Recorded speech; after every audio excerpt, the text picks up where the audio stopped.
Don't trust eBay completed listings to tell you what something is worth. I'm going to explain why.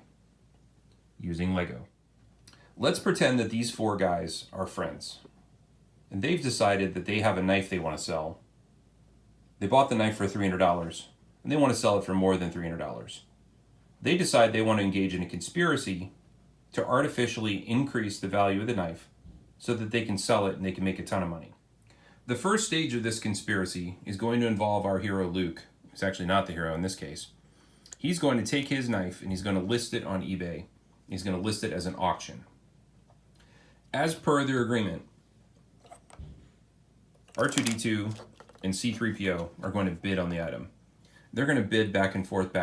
And the agreement is that they're going to keep bidding until they win the item. And they have an agenda that they want to sell the item for more than $800. So they bid it up until the item sells for $810. You might be thinking that Luke is going to be excited about the fact that he sold his knife for $810. And you might also think that R2-D2 is going to be sad that he now has to pay $810 for a knife that he doesn't intend to own.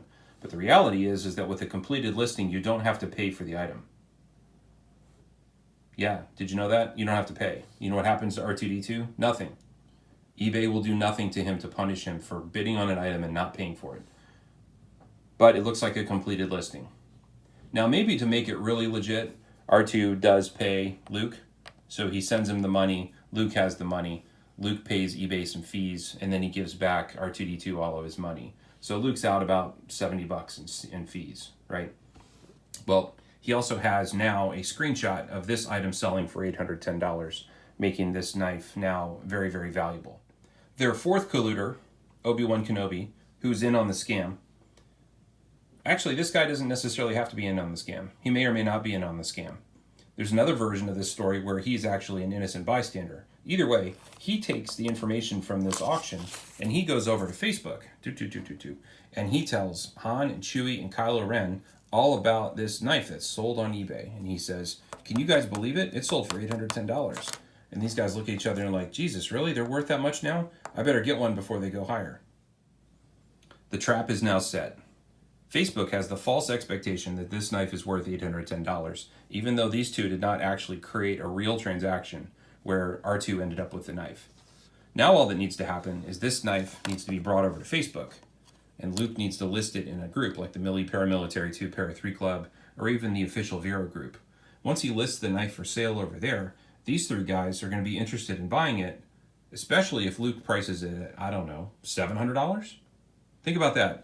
Luke bought this knife for $300. He did a phony deal with R2-D2, and he's out $70 in commission. But if he sells it to one of these guys for $700, they're going to think he's a bro because he sold it for below the value of what he could have gotten for it. Air quotes. What he could have gotten for the knife. They walk away with a $700 knife. Luke walks away with $400 in profit minus the $70 in commission that he made over on eBay. As another layer, maybe this guy had one too. Maybe C-3PO had one already. Maybe R2-D2 had one. Maybe the four of them all decide to sell their knives, and they decide to sell them all for $600. So you see what happened? The knife sold for $300 originally. It sells on a fake ad for $810 on eBay. Now these guys go to Facebook and they have a marketplace where people are expecting to pay $800, but they're getting such a good deal at $600 they can't say no. Luke is still doubling his money, more or less. These three are all going to make a lot of money.